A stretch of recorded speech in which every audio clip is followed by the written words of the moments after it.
ചീര പയറൊക്കെ കച്ചവടം ചെയ്യുന്ന ആളാണ്. നമുക്ക് നോക്കാം ആളാരാന്ന് നോക്കാം.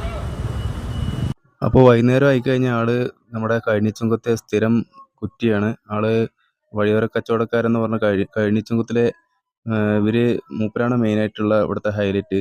എന്ന് വെച്ചാൽ ആള് വൈകുന്നേരം ആയിക്കഴിഞ്ഞാൽ നല്ല ഫ്രഷ് ആയിട്ടുള്ള നാടൻ ചീരയും പിന്നെ മറ്റേ പച്ചപ്പയറും ഒക്കെയാണ് ഉണ്ടാവുക ആളുടെ കയ്യിൽ. കുഴപ്പമില്ല, നല്ല പച്ചക്കറിയാണ്, നല്ല ഫ്രഷ് ആയിട്ടുള്ള നാടൻ പച്ചക്കറിയാണ്. അപ്പോൾ ആൾക്കാരൊക്കെ സ്ഥിരമായിട്ട് വാങ്ങിക്കുന്ന ആൾക്കാർ ഒരുപാട് പേരുണ്ട്. ആളിനെ അപ്പോഴും ഞാൻ കാണുന്നതുകൊണ്ട് ഒരിക്കൽ ഒന്ന് വീഡിയോ എടുക്കണം എന്നൊക്കെ വിചാരിച്ചിട്ട് ഞാൻ ഇരിക്കുകയായിരുന്നു. അപ്പോൾ ഇന്നാണ് എനിക്ക് സമയം കിട്ടിയത്. അപ്പോൾ എൻ്റെ അടുത്ത് ആളിങ്ങനെ ശ്രദ്ധിച്ചിട്ടുണ്ടായിരുന്നു. അപ്പോൾ ഞാൻ പറഞ്ഞു, ഏട്ടാ അതൊരു ഷോർട്സിൽ ഇടാനാണ്, വീഡിയോ ഇടാനാണ് പറഞ്ഞു. ആയിക്കോട്ടെ കുഴപ്പമില്ല എന്ന് പറഞ്ഞു. അങ്ങനെ ആളുടെ കയ്യിൽ നിന്ന് ഞാൻ കുറച്ച് ചീരയൊക്കെ ഞാൻ ആളുടെ കയ്യിൽ നിന്ന് മേടിച്ചു. വേറെ ആൾ മേടിച്ചുകൊണ്ടിരിക്കുകയായിരുന്നു. അതിനുശേഷം ഞാൻ കുറച്ച് ചീരയൊക്കെ വാങ്ങിച്ചു.